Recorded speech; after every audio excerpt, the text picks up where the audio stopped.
is. That's literally like, I can't even imagine being that tall. But like, I have a hard time with my own feet, and I don't have particularly large feet. Like for a woman, I have like, I think they're like 7.5, depending. DJ SB Strong, good to see you. Welcome in. Happy Thursday. I'm doing fantastic. How are you? I'm so happy you're here.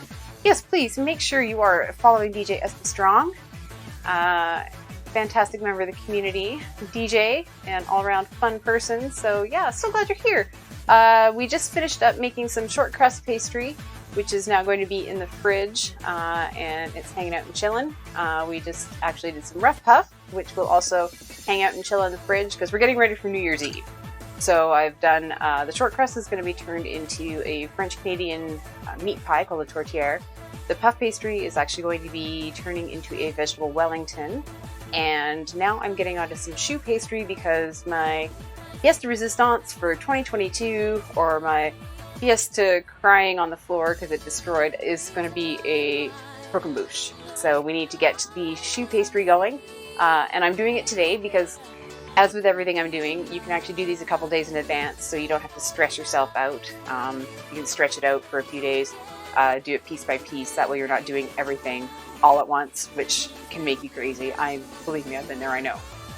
So I've done the puff and the short crust. We're getting onto the choux. I'm going to be using bread flour today for that. I need it sturdier because these babies need to be filled and then they need to stack. So fingers crossed it'll all work out.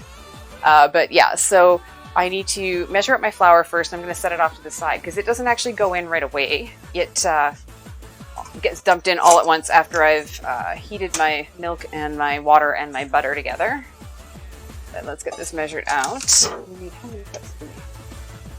We need a cup of flour, and bread flour and regular flour only vary by about 5 grams in the cup measure. And bag, yeah. No kidding. No kidding. I think we all have been. I thought I had an extra scoop. I do not. 2 scoops of raisins. Oh, there's. I'm just going to grab my other scoop for my other flour here. So, yes. I usually use the 128. What did I bring back from Amsterdam? Wooden shoes? Tulips? Eating all the skin off a rotisserie chicken? Okay. Yum. It's not the worst answer we've had tonight, so I'm really glad that was that. Yeah, so I use the 128 grams per cup for a all-purpose flour and 136 grams per cup for bread flour. The weight differences aren't that big. Bread flour just has a higher protein content. It's going to be stronger, which is why you use it for bread. It needs to be kneaded.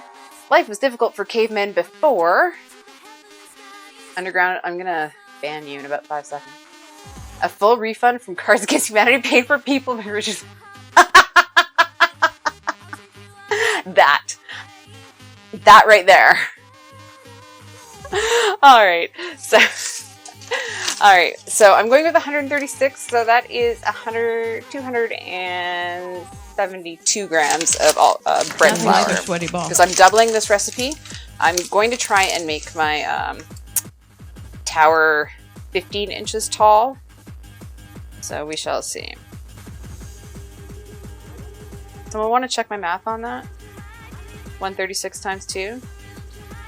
272? Do I need to get out the kitchen calc? I can't help but notice, Pete, your balls are a little